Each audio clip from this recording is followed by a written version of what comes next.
الحمد لله نحمده ونستعينه ونستغفره ونؤمن به ونتوكل عليه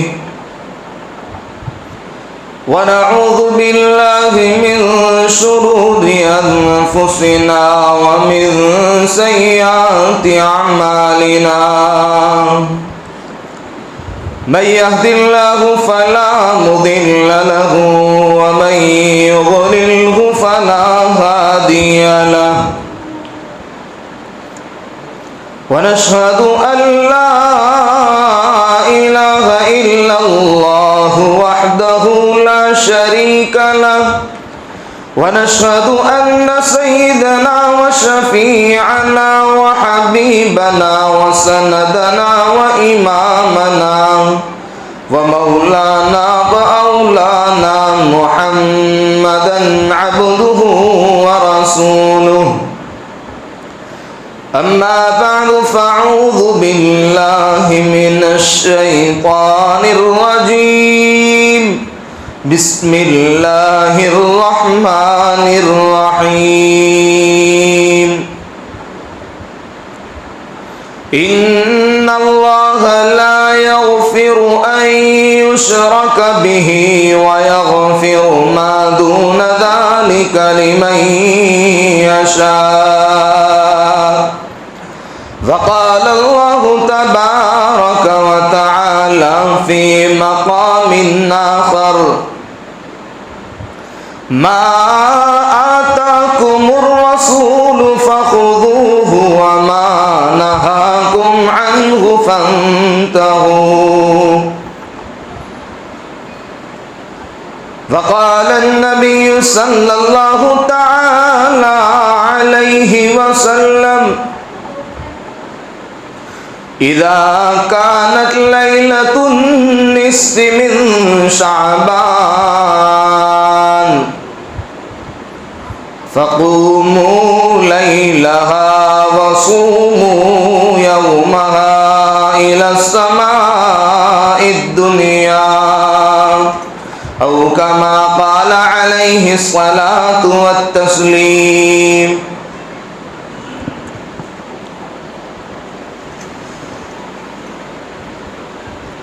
میرے محترم بھائیوں اور دوستوں اور بزرگوں،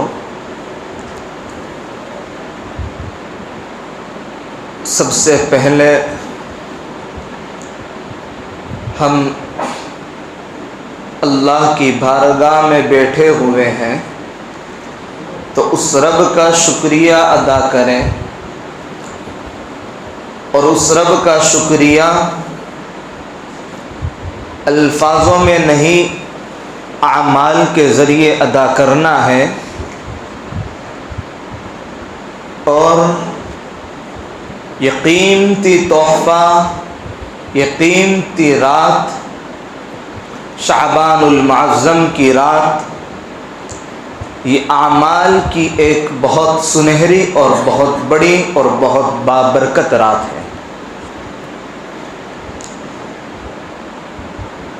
یہاں پر کئی دفعہ آنا ہوا، آپ حضرات کا بھی شکریہ ادا کریں، اور ہمارے یہ رحمت اللہ صاحب ہیں، مولانا سرفراز صاحب ہیں، سلیم بھائی ہیں، ان کا بھی شکریہ ادا کرتے ہیں، اور آپ حضرات کا بھی۔ اب گنے چنے نام یاد تھے، یہ نہ سمجھے کہ ان کا ہی نام آیا، اس لیے بات کی وضاحت کرتا ہوں کہ آپ وہ حضرات ہیں جس کو اللہ نے اپنی بارگاہ صمدی میں سجدہ کرنے کی توفیق عطا فرمائی، اور آپ کی دعاؤں کی برکت سے مجھ جیسے گنہگار اور ناچیز انسان کو اللہ نے اپنی بارگاہ صمدی میں آنے کی اور اپنی پیشانیوں کو رگڑنے کی توفیق عطا فرمائی۔ کچھ وقت کے لیے مجھے بولنا ہے، آپ حضرات کو سننا ہے۔ ہم تمام مل کر یہ نیت کرتے ہیں کیونکہ انما الاعمال بالنیات، اعمال کا دار و مدار نیت پر ہے۔ ہم جس نیت سے اس مسجد میں آئے ہیں اس اعتبار سے ہمارے فیصلے ہو گئے، اس لیے ہم اپنی نیتوں کو سب سے پہلے درست کر لیں، اور نیتوں میں سب سے پہلے رضا الہی مقصود ہو، اللہ کی رضا مقصود ہو، ورنہ بڑے بڑے بادشاہوں کی تقریریں اگر رضا الہی سے خالی ہیں، اور بڑے بڑے علامہ اور فخامہ کی آوازیں اور للکاریں اور بیانات اور تقاریر رضا الہی سے اگر خالی ہو، ہماری تقاریر رضا الہی سے خالی ہو، ہمارا سننا بیٹھنا رضا الہی سے خالی ہو تو کوئی فائدہ نہیں ہوگا۔ چھوٹی سی بات سن کر جائیں لیکن عمل کی نیت سے جائیں اور اپنی زندگی بنانے کی نیت سے جائیں تو بہت بڑا فائدہ ہوگا۔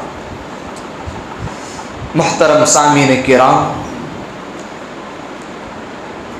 آج کی رات ہماری خوشی کی رات ہے، ہمارے لیے نیک بختی کی رات ہے، یہ بابرکت رات ہے، رحمتوں والی رات ہے، مغفرت والی رات ہے، باعزت والی رات ہے۔ یہ رات اللہ نے ہمیں نصیب فرمائی ہے۔ افسوس اس بات کا ہے، سبق ہمیں اس بات کا لینا ہے کہ ہمارے ساتھ کتنے وہ حضرات تھے جنہوں نے گزشتہ سال ہمارے ساتھ رمضان المبارک کے ساتھ ساتھ شعبان المعظم 15ویں شعبان کی رات بھی گزاری تھی، لیکن وہ آج اس رات سے محروم ہیں، وہ افسوس کر رہے ہیں، وہ قبر اطہر کے اندر ہیں، قبر میں ہیں، اور ان کو پیاس اس بات کی ہے، اور انہیں پیاس جو لگی ہے کہ وہ ثواب کی پیاس ہے، وہ نیکیوں کی پیاس ہے کہ ہماری پیاس کون بجھائے گا؟ مال و دولت کے ذریعے نہیں، بنگلے بنانے کے ذریعے نہیں، بلکہ ایک اللہ کی آیت پڑھ کر ان کو پہنچا دو، وہ ان کی طبیعت خوش ہو جاتی ہے، وہ اس چیز کے پیاسے ہیں۔ اس لیے ہمارے لیے آج گولڈن چانس ہے، ہمارے لیے خوش قسمتی ہے کہ اللہ نے جس رات کا ہم سالوں سے انتظار کرتے تھے، اس رات کو اللہ نے ہمارے قدموں میں لا کھڑا کر دیا ہے، اور اللہ نے اعلان کر دیا ہے کہ آج کی رات تمہارے لیے، اور میں خود تمہارے لیے آسمان دنیا پر آ چکا ہوں۔ اب جتنی نیکیاں کمانا چاہو، جتنے پیسے کمانا چاہو، آج تم کما سکتے ہو۔ ہمارے ٹرسٹی حضرات یا ہمارے امام صاحب اگر اعلان کر دے کہ جو پہلی صف میں نماز پڑھے گا تو اس کو 15,000 روپے دیے جائیں گے، اور جو بندہ دوسری صف میں نماز پڑھے گا اس کو 10,000، تیسری صف والے کو 5,000۔ اگر یہ اعلان ہو جائے تو ہوگا کیا کہ کئی گھنٹوں پہلے مسجدوں کے باہر لائن لگ جائے گی، اور آنے کا انتظار کریں گے اور دھکا مکی کر کے آگے صف میں بیٹھ جائیں گے، کیونکہ آج تو انعام ملنے والا ہے۔ میرے دوستوں، یہ مال و دولت، یہ دنیا کی ریل پیل، یہ دنیا کا پیسہ، یہ دنیا کی نوٹ، یہ دنیا کی مال و دولت ہمیں نظر آتی ہے، ہم نے نظر آئی چیز پر یقین کر لیا ہے، بن دیکھی ہوئی چیز پر، نظر نہ آنے والی چیز پر یقین کر لو تو ہماری آخرت بن جائے گی۔ یہ دنیا کے 15,000، 5,000، 10,000 ہمیں نظر آتے ہیں، اس نظر نے ہمیں یہاں پر لا کھڑا کر دیا ہے۔ اس رات میں اللہ تبارک و تعالی 5,000، 15,000 تو کیا، وہ چیز عطا فرمائیں گے، وہ انعامات عطا فرمائیں گے۔ ہم گھنٹوں میں، منٹوں میں دنیا کے مال و دولت کمانے کے ساتھ ساتھ دنیا کے ساتھ ساتھ آخرت کو بھی خرید لیں گے، اور جنت کے اندر داخلے کا سرٹیفکیٹ بھی بنوا سکتے ہیں۔ تو مجھے آپ حضرات کے سامنے شب برات کے موقع پر 3 چیزوں پر گفتگو کرنی ہے۔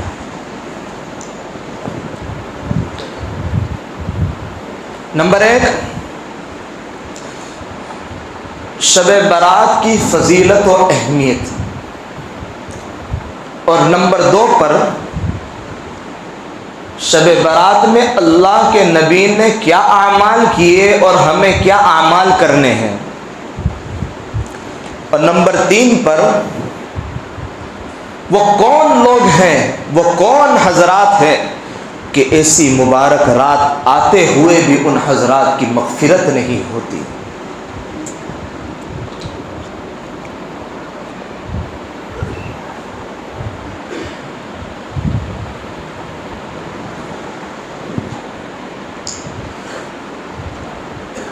سب سے پہلے ہم اس بات پر گفتگو کرتے ہیں کہ شب برات کہتے کسے ہیں۔ بھائی کوئی بھی چیز ہو اس کو جاننا ضروری ہے۔ کسی نے سوال کر لیا کہ آپ 15ویں شعبان تو منا کر آ رہے ہو، جاگ کر آ رہے ہو، لیکن شب برات کہتے کسے ہیں؟ شب برات، برات کی رات، شب کا معنی ہوتا ہے رات، اور برات اس کو کہتے ہیں کہ آج کی رات میں اللہ تبارک و تعالی اپنی عطا، اپنی کرم اور اپنی بخشش کا اعلان کرتے ہیں، اور معافی کا اعلان ہوتا ہے کہ آج کی رات میں جو بھی بندہ، جو بھی گنہگار بندہ اپنے گناہوں پر ندامت کرتے ہوئے آئے گا، اللہ تبارک و تعالی اس کے گناہوں کو معاف فرما دے گے۔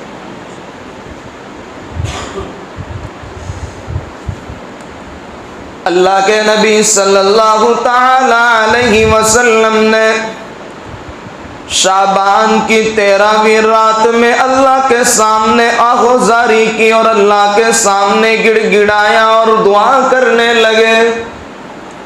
اللہ کے نبی فرمانے لگے، یا اللہ میری امت کی شفاعت قبول فرما لے۔ اللہ تبارک و تعالیٰ نے 13ویں شعبان کو 1/3 امت کی شفاعت قبول فرما لی۔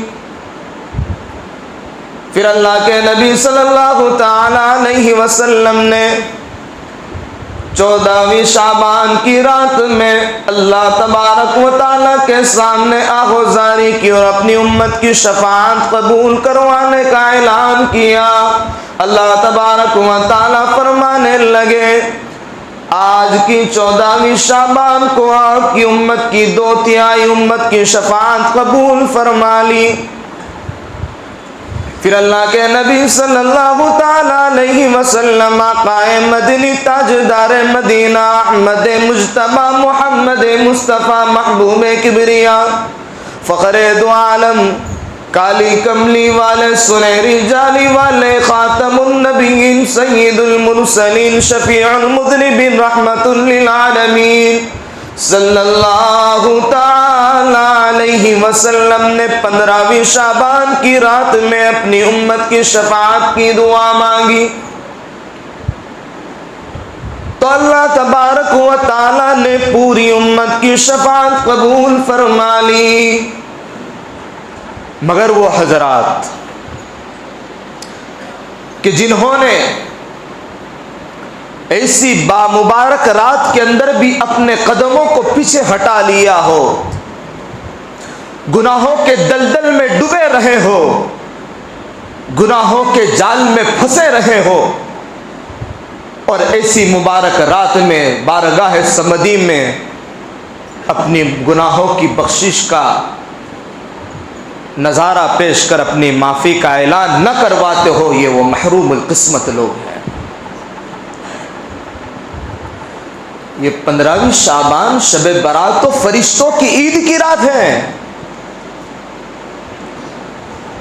آسمان والوں کے لیے عید کی رات ہے، جیسا زمین پر بسنے والی مخلوق کے لیے دو دین عید کے ہوتے ہیں، ایک ہے عید الفطر اور ایک ہے عید الاضحیٰ، اسی طریقے سے آسمان پر رہنے والی مخلوق یعنی نورانی مخلوق فرشتوں کے اندر کہا کہ یہ آسمان پر بسنے والی مخلوق ہیں، ان کے لیے دو راتیں خوشی اور عید کی ہوتی ہیں، ایک 15ویں شعبان اور دوسری ہے لیلۃ القدر جو رمضان کے آخری عشرے میں آتی ہے۔ المنذری نے اس روایت کو بیان کرتے ہوئے مرفوعاً ایک حدیث بیان کی ہے کہ جو بندہ عید کی 2 راتیں یعنی دونوں عید کی 2 راتیں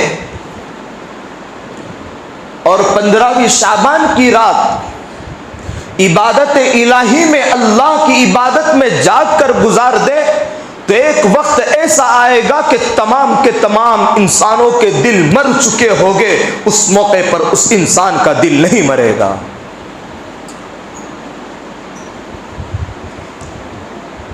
یہ عبادت الہی کی رات ہے، یہ اللہ کی عبادت کرنے کی رات ہے۔ شب برات روڑوں پر کھڑے رہ کر کرکٹ کے ذریعے اپنی رات کو گزار دینا یہ 15ویں شعبان کی رات نہیں ہے، بلکہ 15ویں شعبان کے نام پر دھوکہ ہے۔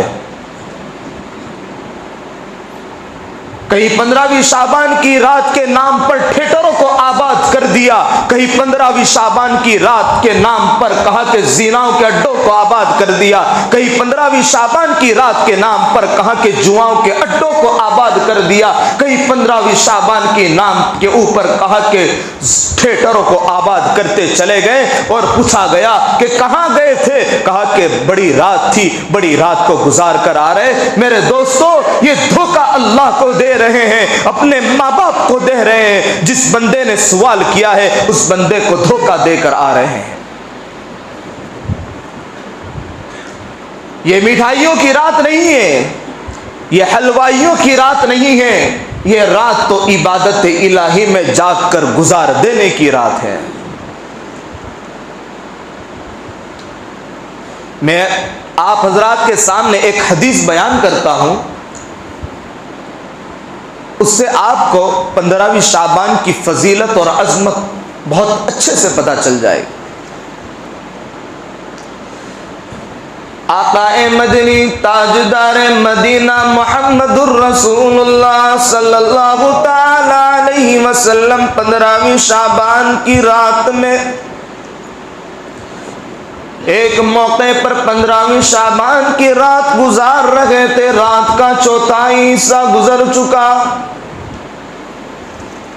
ادھر سید الملائکہ، ادھر فرشتوں کا سردار، اور ادھر ہے نبیوں کا سردار امام الانبیاء سید الانبیاء، فرشتوں کے سردار حضرت جبرائیل علیہ السلام تشریف لائے، اور اللہ کے نبی صلی اللہ تعالی علیہ وسلم سے فرمانے لگے، یا محمد، اے محمد صلی اللہ تعالی علیہ وسلم اپنا سر اٹھائیے۔ اللہ کے نبی صلی اللہ تعالی علیہ وسلم نے اپنا سر جب اٹھایا تو سر اٹھاتے ہوئے دیکھنے لگے کہ آسمانوں کے دروازے کھلے ہوئے ہیں، آسمانوں کے دروازے، فرشتوں کی ندا لگ رہی ہے، فرشتوں کی پکار لگ رہی ہے، فرشتے آواز دے رہے ہیں۔ اللہ کے نبی فرمانے لگے، میں نے پہلے دروازے کے فرشتوں کو پکارتے ہوئے سنا کہ آج کی رات جو رکوع کرے گا اسے خوشخبری کا اعلان دے دو۔ دوسرے دروازے کا فرشتہ اعلان کرنے لگا، پکارنے لگا، آج کی رات میں جو سجدہ کرے گا اپنی پیشانی کو رگڑے گا، اللہ کے سامنے اپنے سر کو جھکائے گا، اپنے آپ کو جھکائے گا، اسے خوشخبری کا اعلان سنا دو۔ پھر تیسرے دروازے کے فرشتے کی آواز گونج رہی تھی، ندا لگ رہی تھی، تیسرے دروازے کا فرشتہ اعلان کرنے لگا، آج کی رات میں جس نے دعا کی، اللہ کے سامنے آہوزاری کی، اللہ کے سامنے گڑ گڑایا، اپنی ضرورتوں کو منوایا، اسے بھی خوشخبری کا اعلان ہے۔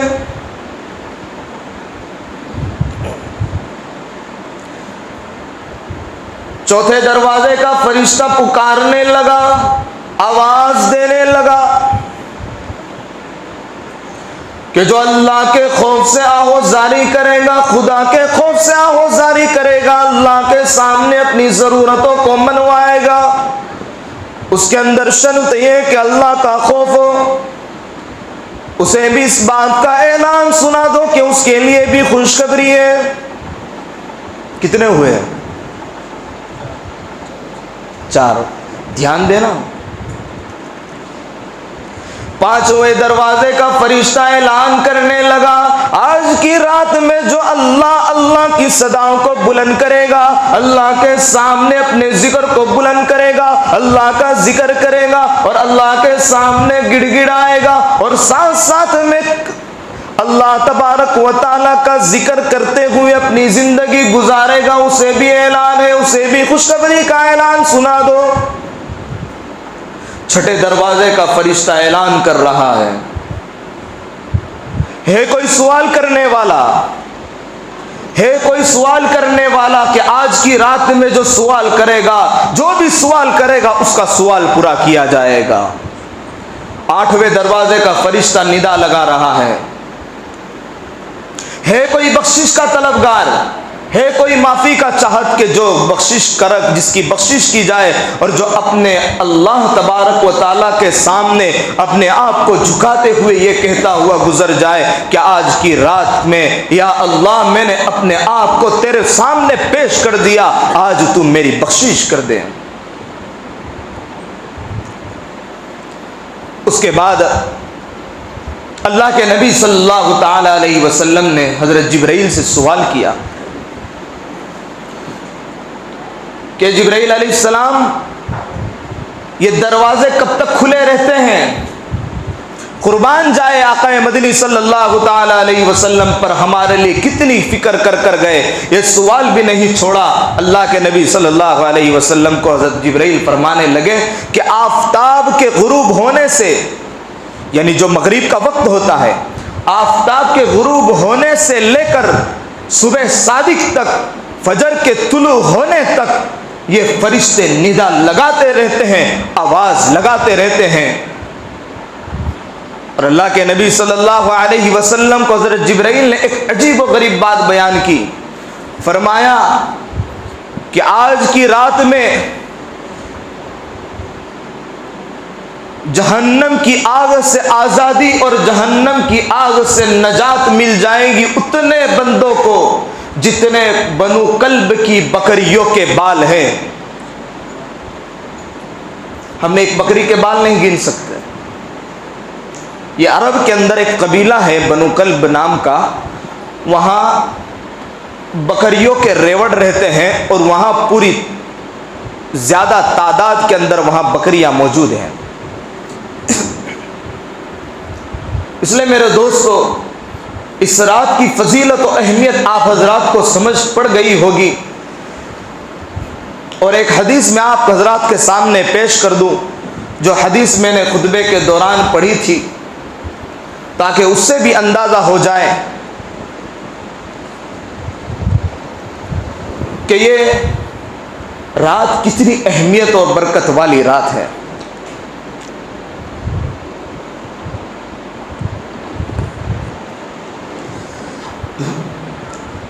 اللہ کے نبی صلی اللہ تعالی علیہ وسلم نے ارشاد فرمایا، اذا كانت ليلة النصف من شعبان فقوموا ليلها وصوموا يومها إلى السماء الدنيا،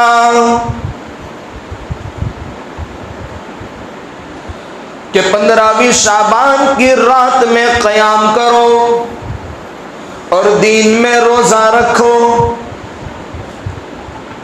اور اس رات میں اللہ تبارک و تعالی آسمان دنیا پر ساتوں آسمان کے اوپر سے آسمان دنیا پر تشریف لے آتے ہیں اور اللہ تبارک و تعالی تین اعلان کرتے ہیں. ہے کوئی مغفرت چاہنے والا کہ جس کو معاف کر دیا جائے؟ ہے کوئی مغفرت چاہنے والا کہ جس کو معاف کر دیا جائے؟ دوسری بات اللہ تبارک و تعالیٰ فرماتے ہیں ہے کوئی رزق کا سوال کرنے والا کہ جس کو روزی پہنچائی جائے؟ اور تیسرا اعلان اللہ تبارک و تعالیٰ کرتے ہیں ہے کوئی مصیبت زدہ کہ جس کی مصیبتوں کو دور کر دیا جائے؟ سوچنے کی بات ہے کہ اتنی مبارک رات میں اللہ تبارک و تعالیٰ ساتویں آسمان کے اوپر سے آسمان دنیا پر آ جاتے ہیں، یعنی جہاں آسمان ختم ہوتے ہیں وہاں پر آ جاتے ہیں، جہاں سے پہلا آسمان شروع ہو رہا ہے اس کے نیچے. اب ہم غور و فکر کریں کہ پورے سال بھر میں کتنے مقامات، کتنے منظر ایسے آتے ہیں کہ ہم اللہ کی بارگاہ میں جا کر اپنا ماتھا رگڑتے ہیں، اللہ کے دروازے پر دستک دیتے ہیں، اللہ کے دروازے کو کھٹکھٹاتے ہیں اور پکار پکار کر کہتے ہیں اے باری تعالیٰ معاف فرما دے، اے باری تعالیٰ معاف فرما دے، اے باری تعالیٰ معاف فرما دے. لیکن آج کی رات وہ رات ہے کہ جس رات میں خود اللہ تبارک و تعالیٰ آ کر اعلان کرتے ہیں کہ آج کی رات میں کوئی مغفرت چاہنے والا وہ کون سا بندہ ہے کہ جس کو معاف کر دیا جائے، جس کی بخشش کی جائے، جس کے رزق کے سوال کو حل کیا جائے، جس کی مصیبتوں کو دور کر دیا جائے. فرق سمجھ جائیں، اس لیے وہ مبارک رات ہمیں ملی ہوئی ہے.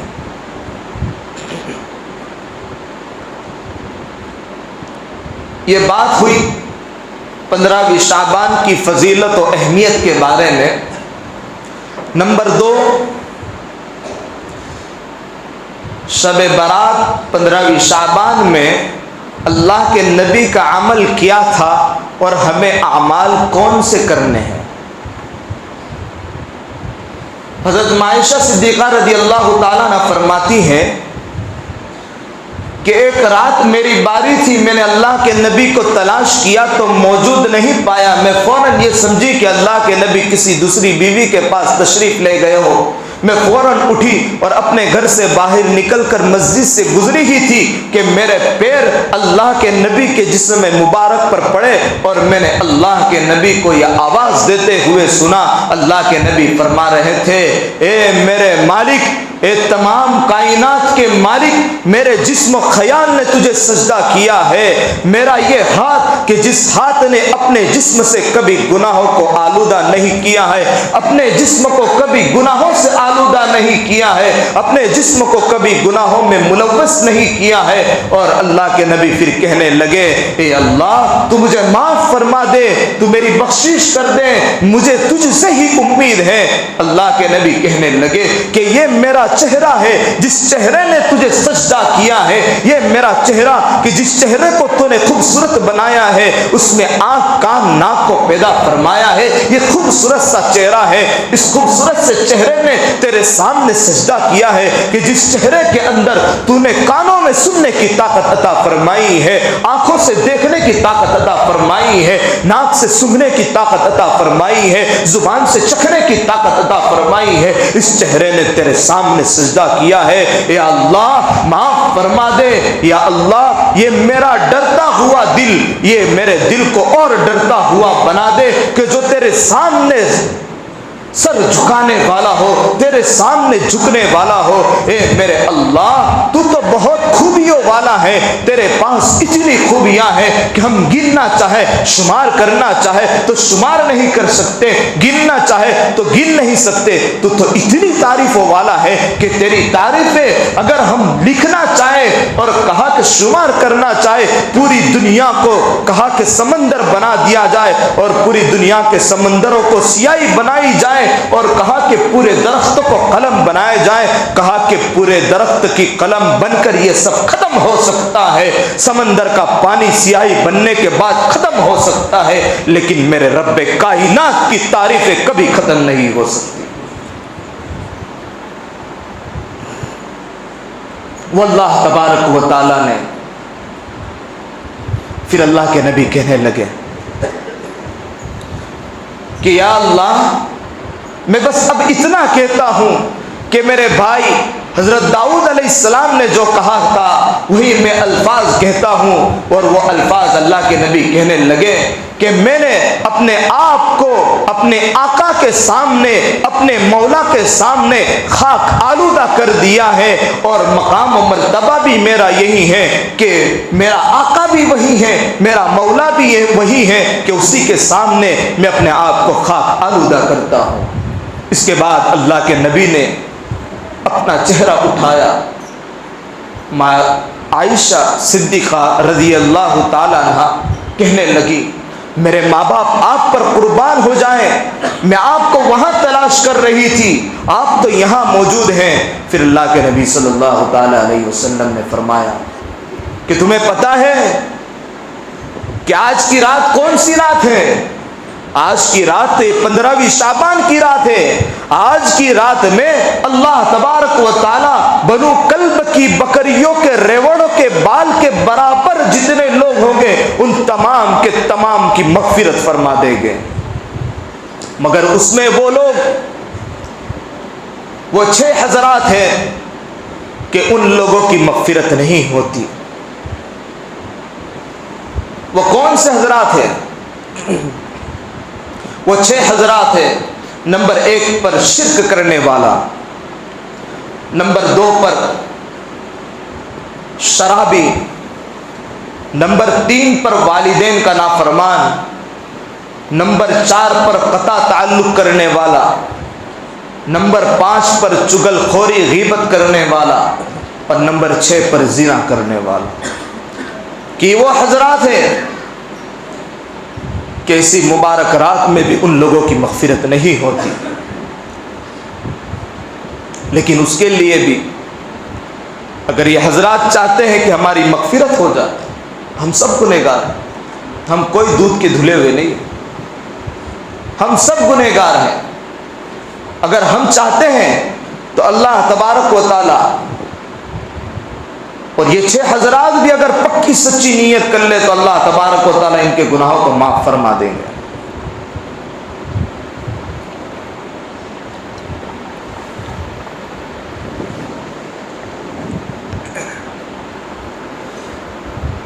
بات دوسرے نمبر پر چل رہی تھی، میں نے اللہ کے نبی صلی اللہ تعالی علیہ وسلم کی حدیث سے عمل بتا دیا، اور ہمیں اعمال کیا کرنے ہیں۔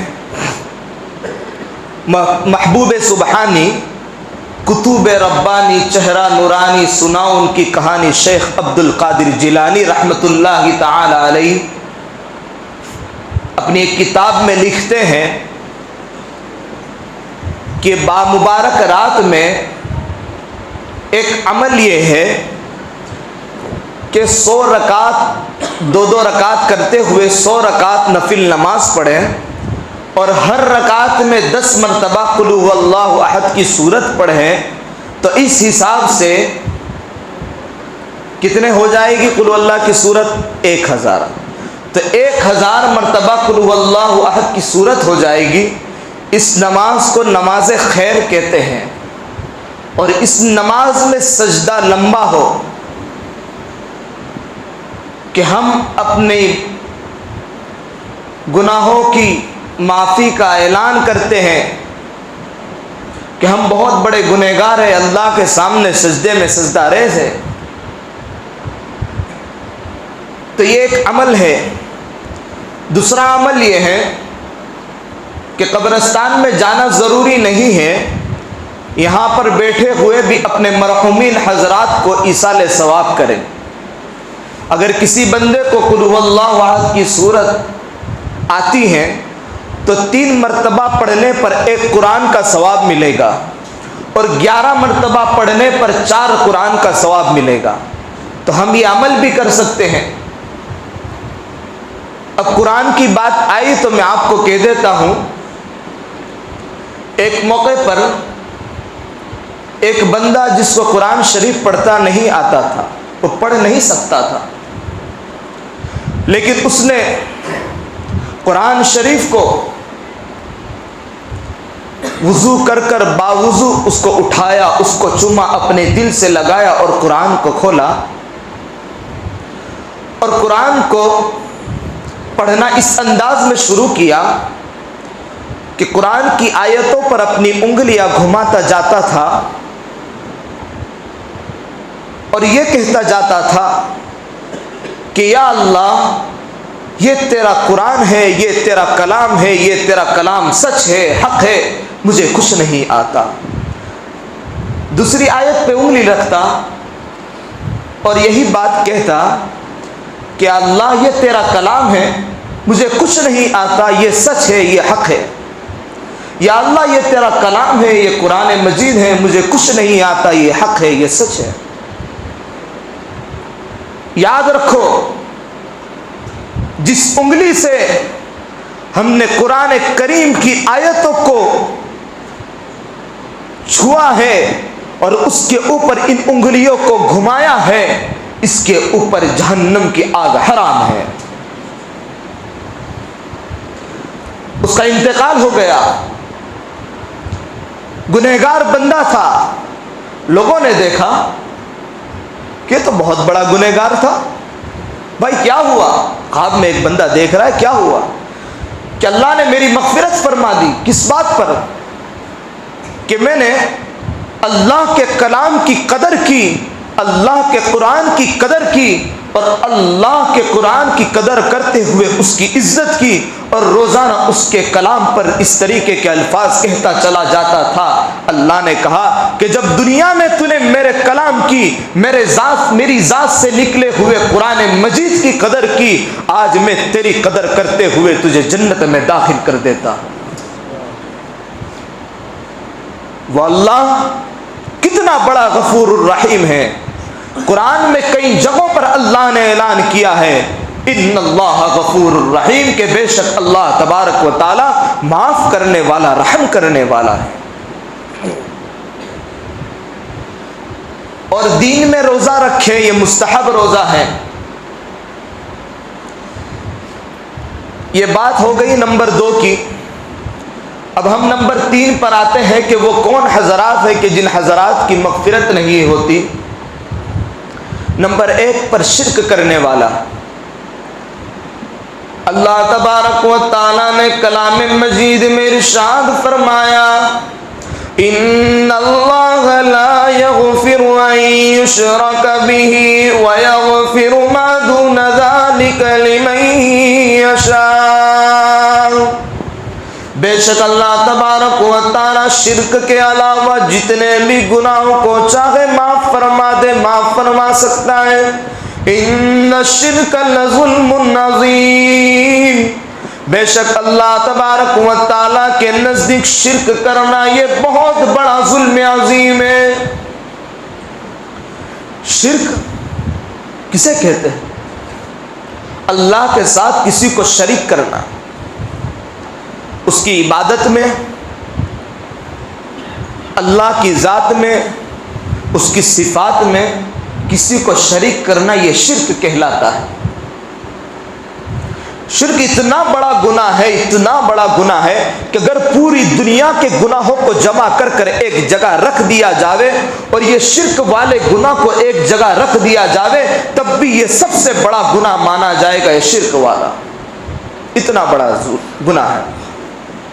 اس لیے اللہ نے قرآن میں کہا انما المشرکون نجس، کہ مشرکین یعنی شرک کرنے والے ناپاک ہے۔ خدا کی خدائی میں، اللہ کی وحدانیت میں کسی کو شریک کرنا یہ بہت بڑا گندا اور ناپاک عمل ہے۔ اب شرک جو ہے خالی ایک طریقے کا نہیں ہوتا ہے۔ کفاروں کے لیے شرک کا لفظ استعمال کر دیا، وہی ہو گیا۔ اللہ کے نبی صلی اللہ تعالی علیہ وسلم نے ایک حدیث میں ارشاد فرمایا، من صلی یرائی فقد اشرک ومن تصدق یرائی فقد اشرک ومن صام یرائی فقد اشرک۔ جس نے دکھلاوے کے لیے نماز پڑھی اس نے شرک کیا، جس نے دکھلاوے کے لیے روزہ رکھا اس نے بھی شرک کیا، جس نے دکھلاوے کے لیے صدقہ دیا اس نے بھی شرک کیا۔ نماز پڑھ رہا ہے اور نماز پڑھنے کا انداز یہ ہے کہ فلاں بندہ مجھے دیکھ رہا ہے اور فلاں کے لیے میں نماز پڑھ رہا ہوں کہ وہ دیکھ رہا ہے کہ میں بہت بڑا نمازی ہوں۔ یاد رکھو، دنیا کی نظر میں ہم بہت بڑے نمازی مانے جا سکتے ہیں، لیکن کل قیامت کے دن اللہ کے سامنے وہ نمازیں ہمارے منہ پر مار دی جائے گی کہ جس کے لیے تو نے نمازیں پڑھی تھی جا اسی بندے کے پاس جا کر اپنا حساب کتاب کروا لے۔ یہ تو نماز والا عمل، یہ فرض عمل، یہ تو اللہ کے لیے ہے۔ اگر کسی بندے نے روزہ رکھا، محلے کے اندر گلی کوچوں میں اعلان کرتا ہوا پھر رہا ہے میں نے روزہ رکھا ہے، میں نے روزہ رکھا ہے، تم روزے سے نہیں ہو، تو یاد رکھو یہ روزہ تمہیں ہمیں کچھ کام نہیں آئے گا۔ تو اللہ تبارک و تعالیٰ کل قیامت کے دن کہیں گے کہ تو نے یہ جو روزہ رکھا تھا وہ اس بندے کو دکھلانے کے لیے روزہ رکھا تھا، محلے والوں کو دکھلانے کے لیے روزہ رکھا تھا، بستی والوں کو دکھلانے کے لیے روزہ رکھا تھا۔ آج اپنی بستی اور اپنے محلے والوں کے پاس چلا جا اور انہی سے اپنا حساب کتاب کروا۔ اور کسی نے صدقہ دیا، مثال کے طور پر کوئی 500 کی نوٹ کسی غریب کو دے رہا ہے اور نوٹ اس طریقے سے دکھاتے ہوئے دے رہا ہے کہ فلاں بندہ وہ جو دیکھ رہا ہے کہ اس کو یہ احساس ہو کہ میں پیسے دے رہا ہوں تو نہیں دے رہا، میرے پاس وہ طاقت ہے تیرے پاس نہیں ہے۔ تو اس نے کیا کیا؟ اس بندے کو شریک کیا۔ یہ صدقے والا عمل تو یہ ہونا چاہیے تھا کہ میں صدقہ جو دے رہا ہوں اپنی جان کا، اپنی مال کا، اپنی اولاد کا، اپنی جان کا، اور اللہ تبارک و تعالیٰ نے جو مجھے زندگی دی ہے اس زندگی کا، اپنے گھر والوں کا، قرآن کریم کا، یہ جس کا بھی صدقہ دے رہا ہو، کہا کہ میں تو اس کا صدقہ دے رہا ہوں، یہ نیت ہونی چاہیے۔ اس نے تو اس بندے کو شریک کر لیا، تو یہ صدقہ بھی کچھ کام نہیں آئے گا، پیسے بھی برباد ہو جائیں گے، وقت بھی برباد ہو جائے گا، محنتیں بھی برباد ہو جائے گی۔ لوگوں کو دکھانا تھا، کل قیامت کے دن اللہ کہے گے کہ جا تجھے دکھانا تھا تو نے اس کو دکھا دیا، آج تیرا کوئی عمل قابل قبول نہیں ہے۔ اس لیے شرک بہت بڑا گناہ ہے، اس لیے ہم توبہ کریں کہ اللہ کی ذات و صفات میں کسی کو شریک نہیں کریں گے۔ آج کی مبارک رات ہے، اس مبارک رات میں ہم سچے پکے دل سے توبہ کریں کہ شرک والے گناہوں کے اندر اللہ ہمیں کبھی ملوث نہ فرمائے۔ نمبر 2 پر ہے شرابی۔ شرک کے بعد شراب کو کیوں ذکر کیا؟ اس لیے کہ شراب یہ اتنا بڑا گناہ ہے، اور شراب پینا یہ ایک ایسا عمل ہے، اور ساتھ ساتھ میں آپ کو میں یہ بھی بتا دوں کہ شراب کو لگتی ہوئی جتنی بھی چیزیں، شراب یہ نشہ آور چیز ہے، اب نشہ آور جتنی بھی چیزیں ہیں اس میں ڈرگس آ گیا، چرس آ گیا، افیوم آ گیا، گانجا آ گیا، یہ جتنی بھی چیزیں ہیں۔ میں دہلی میں ایک موقع پر پہنچا اور ایک جگہ جانا ہوا تو ایک نوجوان لڑکا تھا، ایک رومال کے اندر وہ کچھ ٹیوب تھی، وہ ٹیوب ڈال کر کچھ کرنے لگا۔ میں نے ان سے پوچھا کہ آپ یہ کیا عمل کر رہے ہیں؟ اس نے کہا کہ میں نشہ کر رہا ہوں۔ میں نے کہا اچھا، یہ نشہ کس بات کا کر رہے ہو آپ؟ یہ کس چیز کا نشہ ہے؟ تو اس نے بتایا کہ ایک ٹیوب آتی ہے، فیویکوک کے جیسی ایک ٹیوب آتی ہے، تو اس ٹیوب کو اس نے رومال میں ڈالا اور اس کو ایک اور کوئی چیز تمباکو وغیرہ ڈالی اور اس کو کھینچنا شروع کیا. کہا کہ یہ بھی ایک نشہ ہے. دوسری جگہ سفر میں پہنچے, لگژری میں تھے, ایک نوجوان نے کہا کہ مولانا نشہ جو ہے وہ بہت الگ الگ قسم کا ہوتا ہے. ہم نے کہا ذرا بتا دے. تو کہا کہ فیویکوک 3 سے 4 کو جمع کر لو اور ایک گولی آتی ہے, جو گولی کتوں کو دی جاتی ہے, وہ گولی اس کے ساتھ پیس کر ڈال دو اور ایک رومال میں ایک چیز میں لپیٹ کر اس کو کھینچو. تو یہ کہا کہ یہ بہت خطرناک نشہ ہے, یہ ڈرگس سے بھی زیادہ نشہ ہوتا ہے. ادھر ہی 2 مہینے پہلے ایک صاحب ملے, انہوں نے کہا کہ مولانا ایک بات ہمیں آپ کو بتانی ہے. میں نے کہا بتائیے. کہ اگر آپ پولیس کے پاس شراب کی شکایت لے کر جاؤ گے تو پولیس آپ کی فریاد کو سنے گی, لیکن اگر آپ ڈرگس کی شکایت لے کر جاؤ گے تو پولیس آپ کو مار کر بھگا دے گی. ہم نے کہا ڈرگس تو شراب سے بھی بڑا نشہ ہے. انہوں نے کہا خاص اپنے سورت اور راندر کے علاقے کی کارگزاری جب پہنچی تو بڑے افسوس کے ساتھ ہماری نوجوان نسلوں کے بارے میں کہنا پڑتا ہے کہ خدا را اپنی جوانی کو اس میں مت گماؤ, اپنی جوانی کو اس میں برباد مت کرو. یہ جوانی کا ایک ایک قیمتی لمحہ ہمارے لیے بہت بڑی نعمت ہے, اور کل قیامت میں جوانی کا حساب کتاب بھی دینا ہے. اس بندے نے کہا مسئلہ یہ ہے کہ ڈرگس کے معاملے میں پولیس ہماری فریاد اس لیے نہیں سنتی کہ 99% اس میں مسلمان نوجوان شریک ہے. کیا ہے؟ مسلمان نوجوان اس میں ملوث ہیں, اور ان کا ایک ٹارگیٹ ہے, ان کی محنت ہے کہ مسلمانوں کو ختم کیا جائے. تو جب مسلمان اس طریقے سے ڈرگس سے جب ختم ہو رہا ہے تو ان کی فریادیں کیوں سنیں؟ میری بات سمجھ رہی پڑ رہی ہوگی آپ حضرات کو. شراب اتنا بڑا گناہ ہے, یہ نشہ اتنا بڑا گناہ ہے کہ یہی نشہ انسان کو طلاق تک پہنچا دیتا ہے. یہی نشہ بیوی کو طلاق لینے پر مجبور کر دیتا ہے. یہی نشہ جھوٹ بولنے پر مجبور کر دیتا ہے. یہی نشہ انسان کو قتل کرنے پر مجبور کر دیتا ہے. یہی نشہ انسان کو کہا کہ مرنے پر مجبور کر دیتا ہے. یہی وہ نشہ ہے جس نشے کے ذریعے سے انسان اپنی زندگی کھو بیٹھتا ہے. یہی وہ نشہ ہے جس نشے کے ذریعے سے کہا کہ تعلقات ختم ہو جاتے ہیں, قطع تعلقات کا مسئلہ پیدا ہو جاتا ہے, رشتے ناطے ٹوٹ جاتے ہیں, رشتے جوڑنے والا کوئی نہیں ہوتا. یہی وہ نشہ ہے کہ جس نشے کے ذریعے سے ہماری اولاد کہا کہ گلی کوچوں کے اندر کہا کہ دوسروں آوارہ گردوں کی طرح پھرنے پر مجبور ہو جاتی ہے, ان کو صحیح طریقے سے پرورش نہیں مل پاتی. اس لیے یہ نشے سے ہم بچے. ایک جرمنی ڈاکٹر نے اپنی کتاب میں لکھا کہ جو بندہ نشہ کرتا ہے, شراب پیتا ہے, وہ 40 سال کی عمر میں 60 سال کے بوڑھے کی طرح نظر آتا ہے.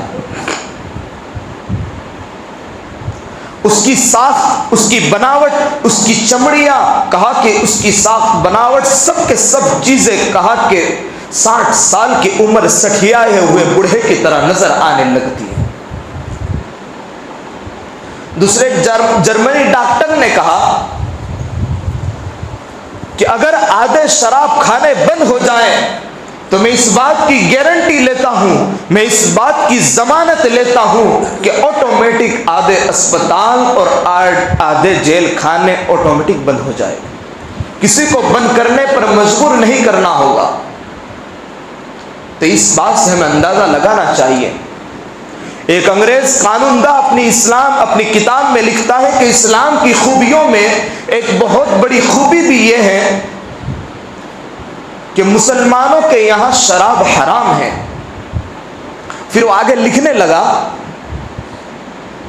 کہ ہم نے افریقہ کے لوگوں میں دیکھا کہ جب انہوں نے شراب کا استعمال کیا تو ان کے اندر پاگل پنا سرایت کر گیا اور پاگل پنے کی بیماریاں ہونے لگی. جب یورپ والوں نے استعمال کیا اور اس کا چسکا انہیں لگا تو ان کے اندر بھی پاگل پنا آ گیا. اور ایک نیل نامی ایک بیماری ہوتی ہے, وہ یورپ کے اندر بہت عام ہو چکی ہے. کہا کہ وہ شراب اور نشہ آور چیزوں سے ہی پیدا ہوتی ہے.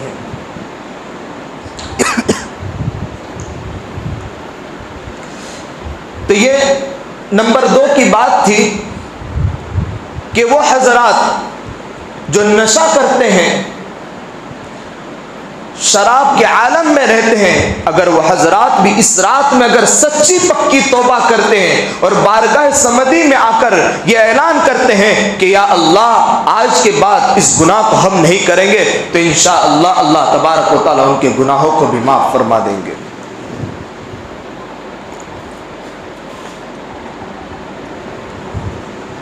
ایک بندہ, شراب کا مضمون چل رہا ہے, اس پر ایک واقعہ آپ کے گوش سے گزار کر دوں. ایک بندہ شراب کے نشے میں تھا. راستے کے درمیان اسے اللہ کے قرآن کریم کے کاغذ کا ٹکڑا نظر آیا. اس نے نشے کی حالت میں اس کو لیا, اس کو چوما, اس کو صاف کیا اور اپنے گھر میں جا کر ایک اونچی جگہ پر رکھ دیا. اور جب بھی گھر سے نکلتا نہا دھو کر صبح میں اس کو اپنے دل سے لگاتا, اس کو چومتا اور چلا جاتا. زندگی بسر ہونے لگی. ایک دن اس کا انتقال ہو گیا. لوگ اس کو کفن دفن دے کر اس کی مٹی کر کر آ گئے. ایک بندے نے خواب میں دیکھا کہ میرے دوست آج تیرے ساتھ کیا معاملہ پیش آیا ہے کہ جس کی وجہ سے تو خوش و خرم نظر آ رہا ہے. وہ عرض کرنے لگا, وہ کہنے لگا کہ میرے دوست میں نے اپنی زندگی میں گناہ تو بہت کیے ہیں. شراب کے نشے کے عالم میں راستے کے درمیان میں نے اللہ کے قرآن کریم کے کاغذ کے ٹکڑے کی قدر کر لی تھی اور پوری زندگی بھر اس کی عزت کرتا رہا, اس کو چومتا رہا کہ جس کی وجہ سے اللہ نے آج میرے ساتھ یہ حشر کیا, یہ معاملہ کیا کہ آج مجھے جنت میں داخل کروا دیا. اس لیے میرے دوستو, ہم رنجیدہ نہ ہو, ہم غمگین نہ ہو. اگر ہم سچے پکے دل سے بھی اگر توبہ کر لیں گے اور ہم اللہ کے سامنے گڑ گڑائیں گے اور اللہ سے کہیں گے کہ اللہ ہم نے اپنی زندگی نشے کی حالت میں گزار دی, اب تجھ سے معافی مانگتے ہیں کہ آئندہ کبھی یہ گناہ نہیں کریں گے, تو اللہ تبارک و تعالیٰ اس گناہوں کو بھی معاف فرما دے گے. نمبر 3 پر ہے والدین کا نافرمان. وَقَضَىٰ رَبُّكَ أَلَّا تَعْبُدُوا إِلَّا إِيَّاهُ وَبِالْوَالِدَيْنِ إِحْسَانًا إِمَّا يَبْلُغَنَّ عِندَكَ الْكِبَرَ أَحَدُهُمَا أَوْ كِلَاهُمَا فَلَا تَقُل لَّهُمَا أُفٍّ وَلَا تَنْهَرْهُمَا وَقُل لَّهُمَا قَوْلًا كَرِيمًا وَاخْفِضْ لَهُمَا جَنَاحَ الذُّلِّ مِنَ الرَّحْمَةِ وَقُل رَّبِّ ارْحَمْهُمَا كَمَا رَبَّيَانِي صَغِيرًا. اللہ تبارک و تعالی اعلان کرتا ہے کیا آپ کے رب نے آپ کے لیے فیصلہ کر دیا ہے کہ عبادت کی جائے تو اسی اللہ کی عبادت کی جائے. تم عبادت کرو تو اسی ایک اللہ کی عبادت کرو اور والدین کے ساتھ حسن سلوک کرو. اور اگر ان میں سے کوئی ایک یا دونوں بڑھاپے کو پہنچ جائے تو انہیں اف بھی مت کہنا اور نہ انہیں جھڑکنا, بلکہ ان کے ساتھ نرمی سے پیش آنا. اور اپنے بازوؤں کو ان کے سامنے جھکا دینا اور اللہ تبارک و تعالیٰ سے یہ دعا کرتے رہنا کہ میرے باری تعالیٰ، میرے اللہ، کہ میرے ماں باپ نے مجھے بچپنے میں پالا ہے، تو ان پر رحم فرما۔ یہ قرآن کی آیت والدین کے ساتھ حسن سلوک، والدین کی فرما برداری پر مبنی ہے۔ اس آیت میں دو باتیں ہمیں سمجھ میں آتی ہیں۔ نمبر ایک پر جہاں جہاں بھی اللہ کی وحدانیت کا تذکرہ آیا ہے وہاں پر فوراً والدین کے ساتھ حسن سلوک، والدین کی فرما برداری کا تذکرہ آیا۔ سوچیں، ہم صحابی کا تذکرہ نہیں آیا، اولیاء اللہ کا تذکرہ نہیں آیا، نبیوں کا تذکرہ نہیں آیا۔ بڑے اللہ والے فرماتے ہیں کہ اگر اللہ تبارک و تعالی اپنے بعد کسی کو سجدہ کرنے کا حکم دیتا تو وہ ماں باپ تمہارے ہیں، وہ تمہارے ماں باپ ہے کہ جس کو سجدہ کیا جاوے۔ اگر حکم ملتا تو ماں باپ کے لیے سجدے کا حکم ملتا۔ اس لیے ہم سوچیں کہ وہ ماں باپ کتنی بڑی دولت ہے۔ وہ ماں باپ کون ہیں کہ ماں کی فرما برداری کو دیکھو کہ بچہ چھوٹا سا ہے، ماں کی فرما برداری کو دیکھو کہ ابھی 9 مہینے ہوئے ہیں، ماں نے اپنے بچے کو اپنے پیٹ میں اٹھائے رکھا ہے اور وہ حالت ایسی ہوتی ہے کہ ماں اچھا کھانا چاہے تو کھانا بھی نہیں کھا سکتی، جیسا پہننا چاہے ویسا پہن بھی نہیں سکتی، جیسا جانا چاہے ویسا جا بھی نہیں سکتی، تمام کے تمام تکالیفوں کا سامنا کرتی ہیں۔ پھر بچہ جب دنیا میں آتا ہے تو دنیا میں آنے کے موقع پر اگر وہ ماں کی تکلیف کا احساس ہمیں سمجھ میں آ جائے تو کہا کہ ہماری زندگی ختم ہو جائے۔ وہ اللہ تبارک و تعالیٰ نے اسے وہ طاقت عطا فرمائی۔ کتنی ماں تو بچے کی پیدائش کے موقع پر کہا کہ اپنی جان کو گوا دیتی ہیں، اتنی تکلیف ہوتی ہے، اتنی تکلیف ہوتی ہے کہ اگر پوری دنیا کے لوگ مل کر اس ماں کی یہ تکلیف کا بدلہ دینا چاہے تو پوری دنیا مل کر اس ماں کی یہ تکلیف کا بدلہ نہیں دے سکتی۔ دنیا میں بچہ آتا ہے، بچے کے آتے ہوئے ماں اپنی تکالیفوں کو بھول جاتی ہیں، مصیبتوں کو بھول جاتی ہیں، تکالیفوں کو پس پس ڈال دیتی ہیں اور اپنے بچے کو سینے سے لگاتی ہیں، اپنے بچے کو دل سے لگاتی ہیں، اپنے بچے سے چمٹ جاتی ہیں اور کہتی ہے کہ دنیا میں میرا لال آیا، میرا لال آ گیا، میرا لال آ گیا، اور 2.5 سے 3 سال تک اس بچے کو دودھ پلاتی ہیں۔ دودھ والا سال گزرتا ہے، پھر بچہ تھوڑی سی عمر پر آتا ہے، اس کی پرورش کرتی ہیں۔ کہا کہ رات کی تنہائی کا موقع ہے، ٹھنڈی کا موسم ہے، بچے نے پیشاب کر دیا، تھوڑی سی آواز آتی ہے، چنچناہٹ کی آواز آتی ہے، ماں اپنی نیند کو قربان کر دیتی ہیں، اپنی تکلیفوں کو پیچھے ڈال دیتی ہیں، سب کچھ قربان کرتے ہوئے اپنے بچے کو ایک سوکھی جگہ میں سلاتی ہیں اور خود گیلی جگہ میں ٹھنڈی کے موسم میں تکلیف کرتے ہوئے گزر جاتی ہیں۔ پھر یہی نوجوان، پھر یہی بچہ اپنی نوجوانی کے عالم میں پہنچتا ہے تو اسی ماں کو دھکا دے کر گھر سے نکال دیتا ہے، اسی ماں کی لان تان کرتا ہے، اسی ماں باپ کو لان تان کرتے ہوئے، اسی ماں باپ کو گالیاں دیتے ہوئے، اسی ماں باپ کو گھر سے نکالتے ہوئے، اسی ماں کی نافرمانی، وہی ماں باپ کی نافرمانی کرتا ہوا چلا جاتا ہے۔ اس لیے میرے دوستو، ہم اپنے ماں باپ کی فرما برداری کو سمجھے، ماں باپ کی قیمتی چیز کو سمجھے۔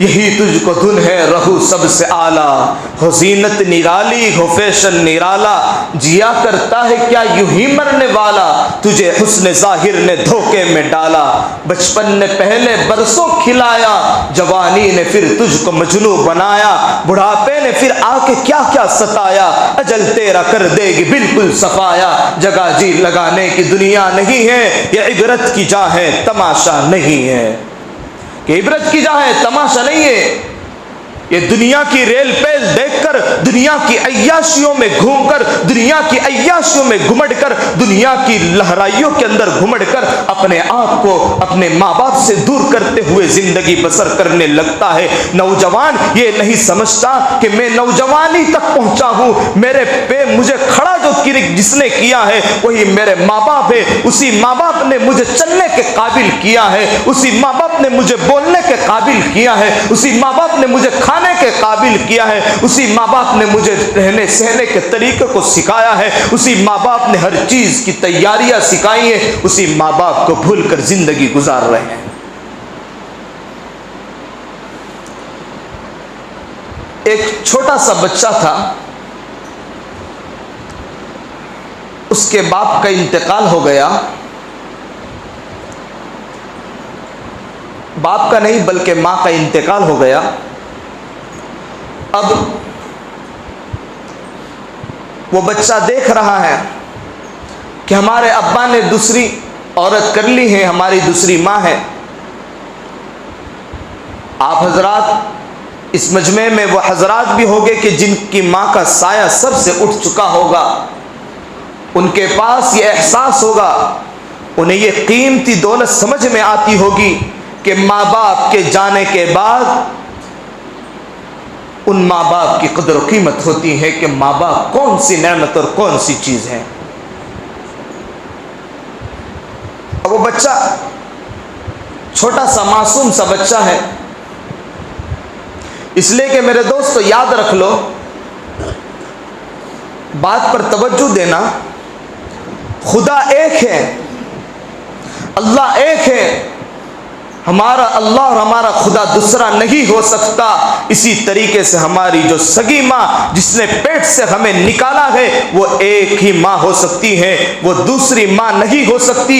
وہ ماں ہے، وہ دوسری ماں ہے جس کو باپ نے شادی کر کر اپنے گھر میں لایا ہے، اس کو ماں کہہ سکتے ہیں، اس کا احترام کر سکتے ہیں، احترام کرنا لازم ہے۔ لیکن میرے دوستو وہی ماں کہ جس ماں کے پیٹ سے ہم آئے ہیں، اس ماں کی ممتا، اس ماں کی محبت، کہا کہ اس کا کوئی دوسرا علاج نہیں ہے اور کوئی دوسرا ثانی نہیں ہے۔ اب وہ بچہ تھا، باپ نے ایک موقع پر اس بچے سے پوچھا کہ بیٹا یہ امی اچھی ہے یا وہ امی اچھی ہے؟ اس بچے نے ایک عجیب و غریب جواب دیا کہ ابو جان وہ ماں جو تھی پہلی جو ماں تھی وہ بہت جھوٹی تھی، یہ جو ماں ہے یہ بہت سچی ہے۔ باپ نے پوچھا کہ بیٹا یہ کیا بات ہے، وہ ماں جھوٹی تھی یہ ماں سچی ہے؟ بچے نے کہا کہ ہاں وہ ماں جھوٹی تھی، میں مستی کرتا تھا، میں دھمال کرتا تھا، میں فتنہ فساد مچاتا تھا، میں ماں کو پریشان کرتا تھا، میں تکلیفیں پہنچاتا تھا، لیکن وہ ماں مجھے کہتی تھی کہ میرے بیٹا میں تمہیں بھان دوں گی، تمہیں سزا دوں گی، تمہیں ماروں گی، تمہیں کھانا نہیں دوں گی، لیکن جب کھانے کا موقع آتا تھا وہی ماں مجھے بٹھا کر کھانا کھلاتی تھی، اور وہی ماں کہتی تھی میں کھانے سے جب فارغ ہو جاتا تھا وہی ماں مجھے کہتی تھی کہ میرے لال یہ کھا لے، یہ میرے بچے یہ ایک لقمہ کھا لے، اے میرے بچے یہ 2 لقمہ کھا لے۔ وہی ماں کہتی تھی، وہ ماں مجھے کہتی تھی کہ بھان دوں گی، لیکن وہ ماں مجھے کبھی نہیں بھانتی تھی۔ وہ ماں مجھے کہتی تھی کہ تجھے بہت ماروں گی، لیکن پوری زندگی اس ماں نے مجھے کبھی نہیں مارا۔ لیکن یہ ماں بہت سچی ہے، یہ ماں بہت سچی ہے۔ یہ ماں کہتی ہے کہ مجھے تجھے کھانا نہیں دوں گی، یہ ماں مجھے 3 دن تک بھوکا رکھتی ہے، یہ ماں مجھے کھانا نہیں دیتی، یہ ماں مجھے بھاننے کے لیے کہتی ہے تو مجھے بھان دیتی ہے، مجھے بہت مارتی ہے۔ کہ میری ماں کہ وہ ماں بہت جھوٹی تھی، یہ ماں بہت سچی ہے۔ کہ اس بچے کے واقعے نے ہمیں اپنی ماں کی فرما برداری پر مجبور کر دیا ہے کہ ماں وہ قیمتی سرمایہ ہے، ماں وہ نعمت ہے کہ جس کا نعم البدل دنیا میں کبھی نہیں مل سکتا۔ آج ہم نے اپنی جوانی کے اندر اپنے ماں باپ کی نعمت کو پس پشت ڈال دیا ہے، ماں وہ قیمتی سرمایہ ہے، وہ کون سا قیمتی سرمایہ اس کو بھول چکے ہیں۔ ماں وہ چیز ہے کہ جو بندے کو اللہ کا ولی بنا سکتی ہے۔ حضرت بایزید بستامی کا واقعہ سن لیجئے کہ معصوم سا بچہ ہے، باپ کا سایہ سر سے اٹھ چکا ہے، ماں اپنے بچے کو لے کر ایک دیہات میں گاؤں میں جاتی ہیں اور اپنے بچے کی انگلی پکڑ کر جاتی ہیں اور ایک بڑے اللہ والے کے پاس پہنچتی ہیں کہ یہ میرا معصوم سا بچہ ہے، میں آپ کو سپرد کرتی ہوں، آپ کو تھماتی ہوں، اور یہ میرا بچہ اس وقت آئے گا اور اس موقع پر آئے گا کہ جب یہ قرآن حافظ ہو جائے گا، کلام اللہ کا حافظ ہو جائے گا، دنیا کی نظروں میں حافظ قرآن ہوگا۔ کہا کہ اس موقع پر یہ میرا بچہ میرے پاس آئے گا۔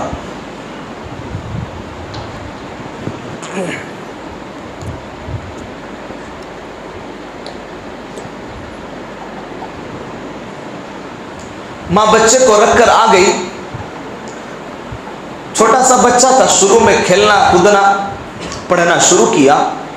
کچھ دنوں کے بعد ماں کی ممتا ستانے لگی، ماں کی محبت جوش میں آئی اور بچہ کہنے لگا کہ استاد مجھے اپنی ماں کے پاس جانا ہے، میری امی مجھے یاد کر رہی ہوگی، مجھے امی کی یاد آ رہی ہے، مجھے امی کے پاس جانا ہے۔ وہ بچہ کہنے لگا۔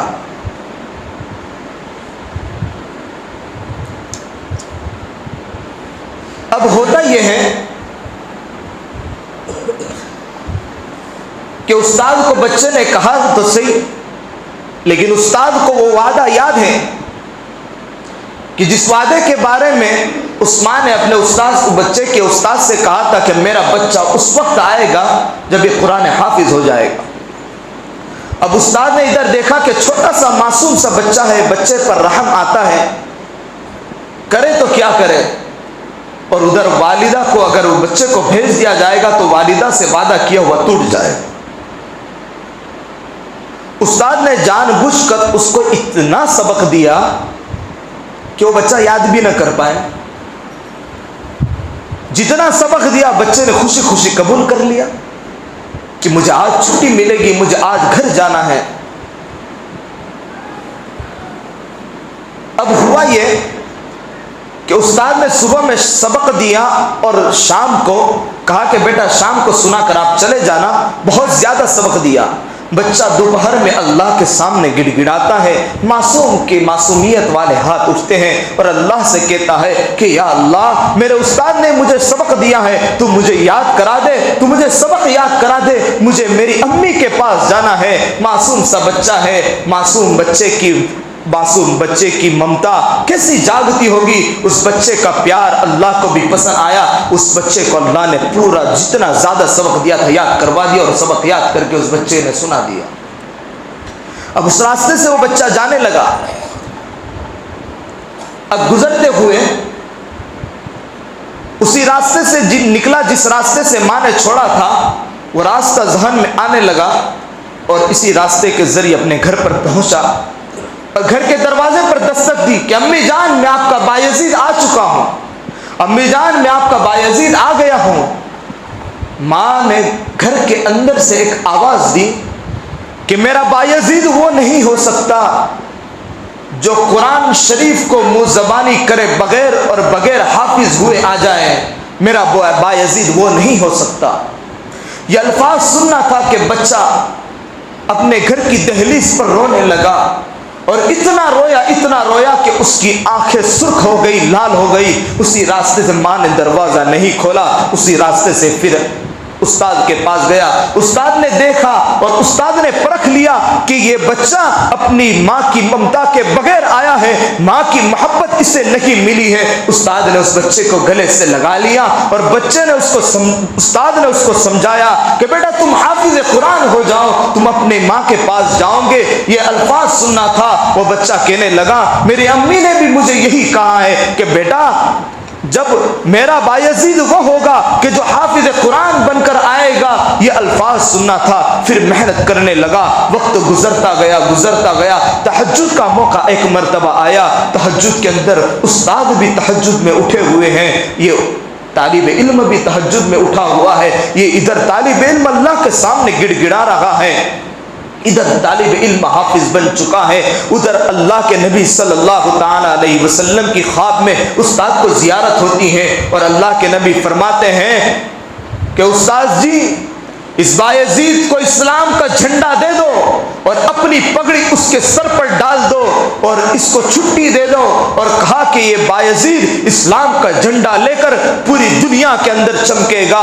کہا کہ اتنے الفاظ سننا تھا، استاد کی آنکھ کھلتی ہے، استاد اس بچے کے پیچھے بیٹھ جاتے ہیں، دعا بچے کی ختم ہوتی ہے، استاد اپنی پگڑی اس بچے کے اوپر پہنا دیتے ہیں، اور کہا کہ استاد اس کو ایک اچھے انداز میں روانہ کرتے ہیں کہ بیٹا تم حافظ قرآن ہو چکے ہو۔ اسی راستے سے بچہ جاتا ہے، اور کہا کہ گھر کے دروازے پر دستک دیتا ہے، ادھر ماں دروازہ کھولتی ہیں، ماں کو ادھر اطلاع مل جاتی ہے، ماں دروازہ کھولتی ہیں، نماز شکرانہ پڑھتی ہیں، اور اپنے بچے سے کہتی ہیں کہ ہاں میرا بایزید وہی ہے، کہ میرا بایزید وہی ہے جو آج تم نظر آ رہے ہو، میرے بایزید تم ہی ہو کہ جو حافظ قرآن بن کر آئے ہو۔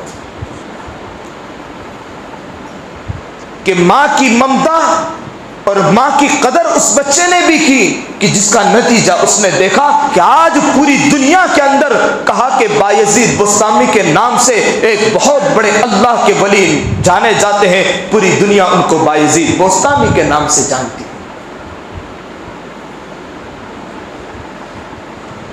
والدین کے اوپر ایک اخیری واقعہ آپ حضرات کے سامنے گوشے گزار کر دوں۔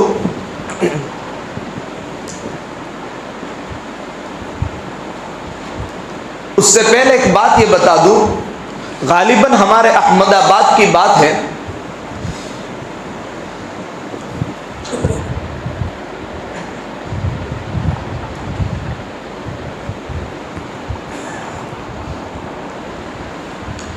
کہ ایک باپ نے اپنے بچے کو ڈاکٹر بنایا اور بہت اس کے پیچھے محنت کی، اور اتنی محنت کی کہ باپ کی استعداد اتنی نہیں تھی، باپ کے اتنے ذرائع نہیں تھے، باپ کی اتنی اچھی خاصی حالت نہیں تھی کہ پورا خرچہ اٹھا سکے، یہاں تک کہ باپ نے پڑھانے کے لیے ایسا طریقہ استعمال کیا، اور نوبت یہ آ گئی کہ باپ نے اپنے پیٹ کے کچھ حصے کو کاٹ کر بیچ دیا، کہ جس کی وجہ سے میرا بچہ اچھی ڈگری اور اچھی پڑھائی حاصل کر سکے۔ اب بچہ بڑا ہو گیا، ڈاکٹر، وکیل، انجینئر بن گیا، اور اس نے آگے چل کر بہت بڑا ہاسپٹل کھولا۔ باپ خوشی خوشی اس ہاسپٹل کے اندر، اس کا ہاسپٹل کا اڈگھاٹن تھا، تو باپ خوشی خوشی جانے لگا۔ اب باپ پیچھے چل رہا ہے، بیٹا آگے چل رہا ہے۔ اب بیٹے کے ساتھ کچھ ڈاکٹر بھی تھے، اڈگھاٹن کا دن تھا، بہت سے لوگ آئے ہوئے تھے۔ باپ سے پوچھا، اس ڈاکٹر سے پوچھا، وہ ڈاکٹروں نے، کہ یہ پیچھے آدمی جو چل رہا ہے یہ کون ہے؟ میرے دوست سوچنے کی بات ہے کہ اس ڈاکٹر نے، اس بچے نے، اس اولاد نے اس باپ کے لیے کیا جملہ استعمال کیا۔ باپ سن رہا تھا،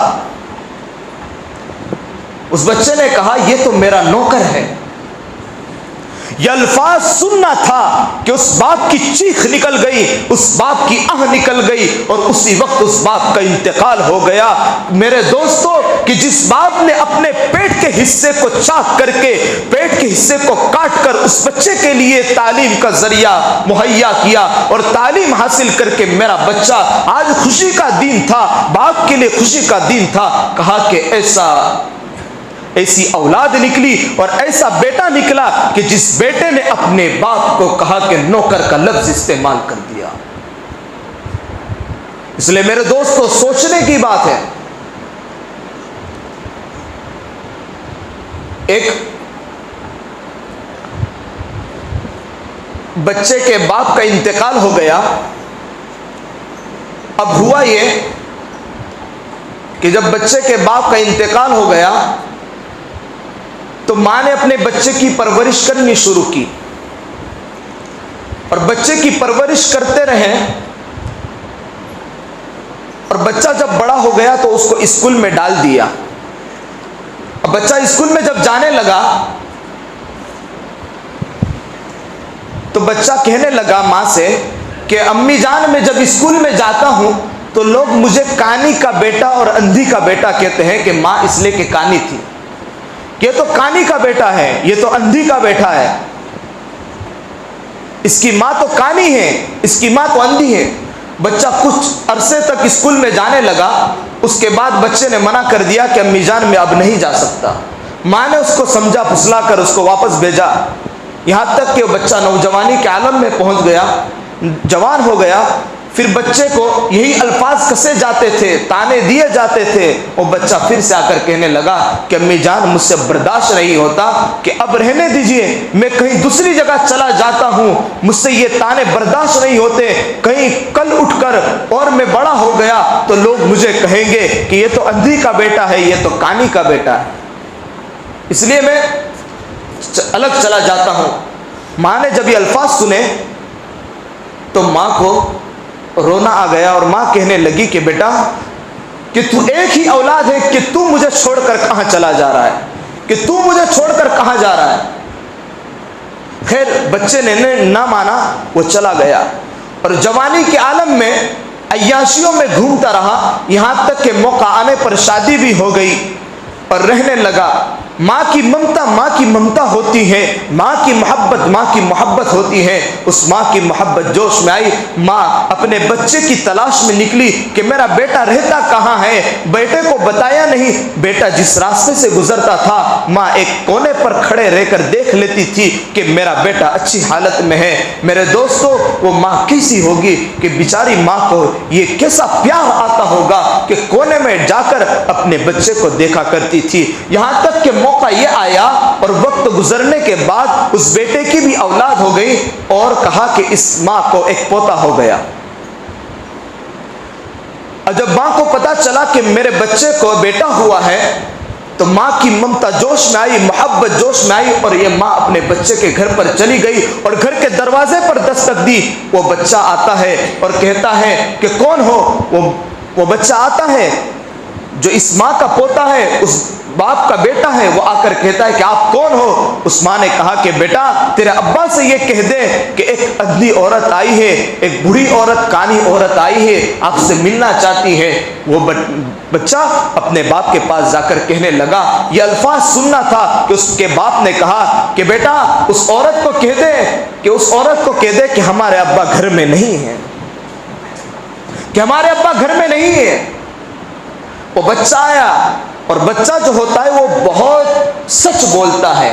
بچہ اتنا سچ بولتا ہے کہ شاید کوئی ہم لوگ میں سے اور بڑے بڑے عالم بھی ہو وہ بھی سچ نہ بولتے، لیکن بچے کے دل کی جو بات رہتی ہے اور جو حقیقت رہتی ہے وہ سچ بولتی ہے، وہ معصومیت والا ہوتا۔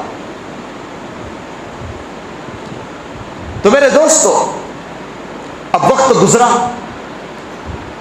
الفاظ سنے ماں نے، ماں چلی گئی، اور جس علاقے میں اور جس بستی میں رہتی تھی اس بستی کے اندر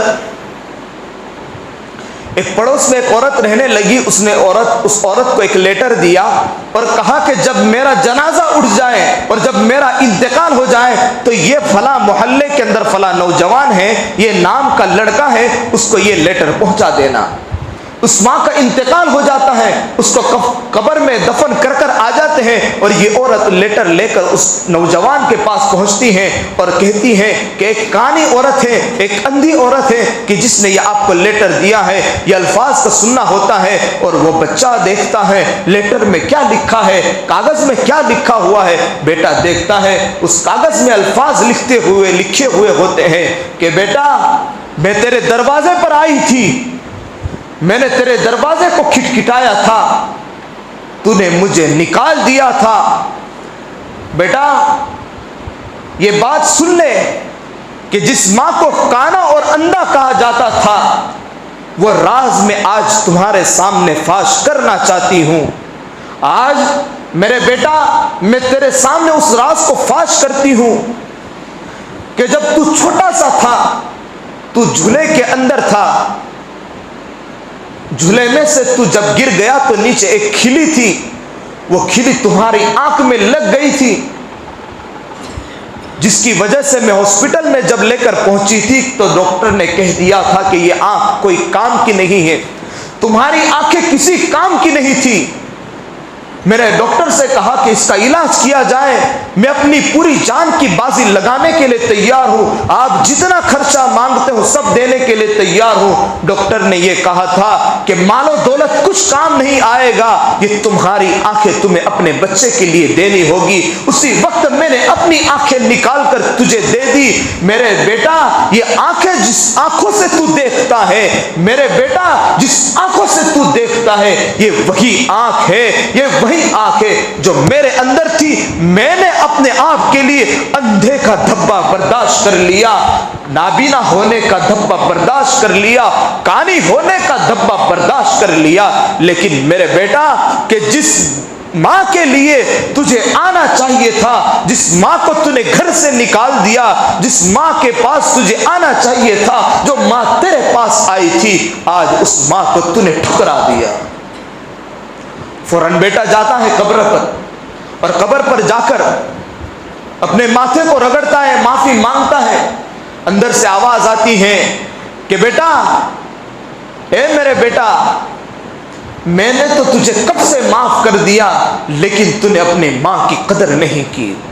اس لیے میرے دوستو، ماں باپ کی قدر کر لو، ماں باپ کو اپنے آپ کے لیے وہ قیمتی سرمایہ سمجھو کہ اس کے بغیر ہمارے لیے جنت میں جانے کا کوئی ذریعہ نہیں ہے۔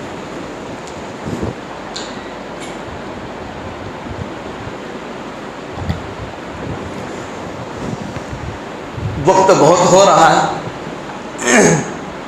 اس لیے بچی کچی جو 3 باتیں ہیں ان کو میں مختصر انداز میں آپ حضرات کے سامنے پیش کرتا ہوں۔